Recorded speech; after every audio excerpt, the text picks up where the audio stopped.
रहे हैं। Radio electronic उपकरण भी धमाके में उड़े हैं। तो इस तरह की स्थितियां जो है वो इस वक्त लेबनान में बनी हुई हैं।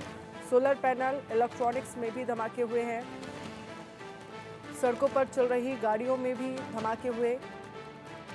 वहीं हिजबुल्लाह की लेबनानियों से अपील कि इलेक्ट्रॉनिक उपकरण बंद करने की अपील कर दी गई है। ब्लास्ट में 2 दिनों में 36 लोगों की जान चली गई है और ये एक तरह से कह सकते हैं कि बड़ा खतरनाक तरीका है जो लगातार अटैक किए जा रहे हैं लेबनान पर। और जो इलेक्ट्रॉनिक डिवाइसेस हैं उनको पूरी तरह से बंद करने के लिए कहा गया है। लेबनान में ये अपील की गई है कि जो आपके घरों में इलेक्ट्रॉनिक डिवाइसेस हैं उन्हें बंद कर दिया जाए। राजन कोचर हमारे साथ बने हुए। राजन कोचर जी, अगर इसके पीछे वाकई इजराइल है या किसी तरह की साजिश रची जा रही है तो स्थितियां बड़ी भयावह हो गई हैं। आप अंदाज़ा लगाइए, पेजर्स में अगर ब्लास्ट हो रहा है, लोगों के फ़ोनों पर ब्लास्ट हो रहा है और अब तो अपील ये कर दी गई है कि आपके घरों में जो इलेक्ट्रॉनिक डिवाइसेस हैं उन्हें पूरी तरह से बंद कर दीजिए। 36 लोगों की जान चली गई है 2 दिन में। देखिए अनन्या जी, अगर इस पूरे एपिसोड को आप एनालाइज करें और अभी हम ये देख रहे हैं कि ये जो अटैक्स हैं ये पेजर से लिमिटेड नहीं है। जो भी इलेक्ट्रॉनिक डिवाइसेस हैं ये उन सब से अक्रॉस द बोर्ड जा रहा है ये अटैक। तो इसका एक मतलब साफ है कि इसमें कोई एक्सप्लोसिव नहीं। ये बेसिकली लिथियम आयन जो बैटरी है, ये एक टेक्नोलॉजी है जो इस्तेमाल की गई है, चाहे इजराइल ने की हो किसी और ने की हो, क्योंकि अभी तक इजराइल सामने नहीं आया और क्लेम नहीं किया है कि इजराइल ने किया है। तो हम इसको बोल नहीं सकते पुष्टि के साथ कि इजराइल का ये काम है। हम खाली स्पेकुलेशन मोड में जा सकते हैं कि लाइकलीहुड है कि इजराइल का काम। तो लिथियम आयन बैटरी को अगर आप ओवरहीट करेंगे तो एक एक्सप्लोजन पैदा होगा, क्योंकि एक एनक्लोज स्पेस में ये बैटरी, और जब इसकी हीट एनर्जी इतनी ज्यादा हो जाती है, प्रेशर इतना उसको बढ़ जाता है तो वो ब्लास्ट करे।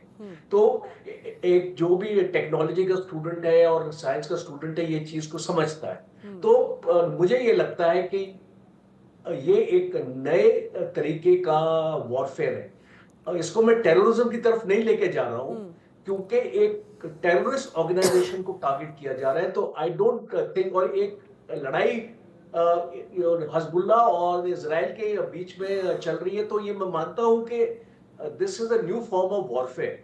और ये इसको मैं साइबर की तरफ और कम्युनिकेशन की तरफ दोनों को मैं कंबाइन एक्चुअली करना चाहता हूं। क्योंकि आप देखिए स्ट्रेटजी क्या हो सकती है, ये क्यों किया गया है।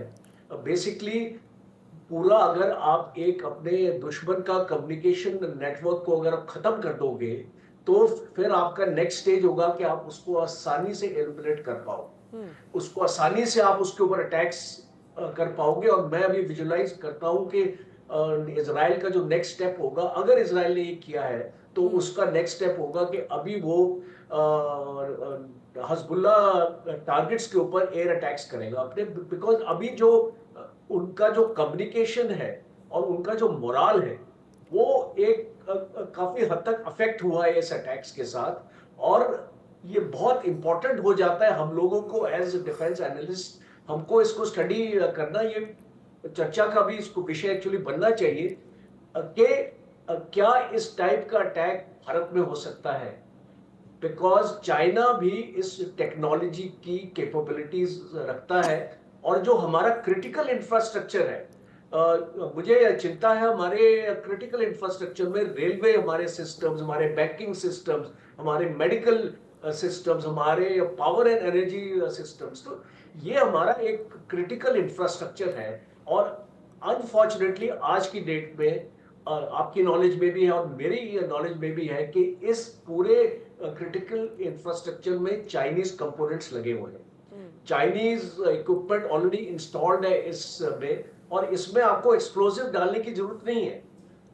आपको टेक्नोलॉजी है जिसमें आपको एक हीट वेव आपको पैदा करनी है, आपको एक आपको इलेक्ट्रोमैग्नेटिक स्पेक्ट्रम में चले जाना है, और आपने एक स्ट्रॉन्ग सिग्नल जनरेट करना है जो सिग्नल इन द बैटरीज की उसको हीट को एक्चुअली बढ़ा दे। तो ये एक तरीके की टेक्नोलॉजी है जो हमको स्टडी करने की जरूरत है, बिकॉज मोस्ट टीवी चैनल्स को कवर नहीं कर रहे हैं कि ये जो क्रिटिकल इंफ्रास्ट्रक्चर है, हम इसको भारत में जो क्या हमको इसको सेफ गार्ड करना है।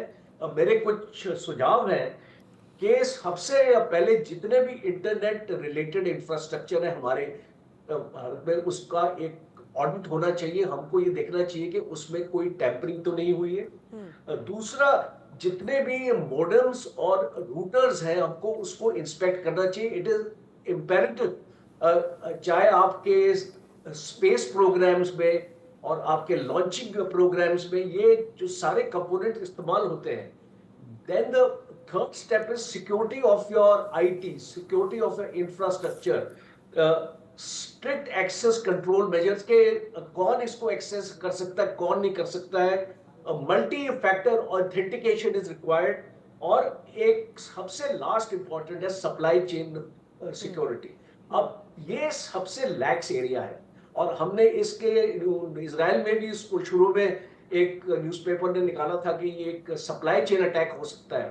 तो ये पॉसिबिलिटीज आप इस स्टेज में कोई भी पॉसिबिलिटीज आप रूल आउट नहीं कर सकते हैं।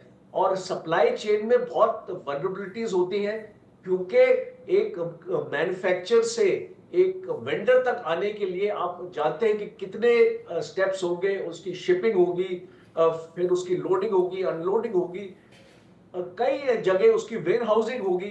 तो कई जगह ये आइटम आपको एक इनसिक्योर एनवायरनमेंट में आपको मिलेगा, बिकॉज वहां पे इतनी सिक्योरिटी नहीं होती कि आप इसको सेफ गार्ड कर पाएंगे।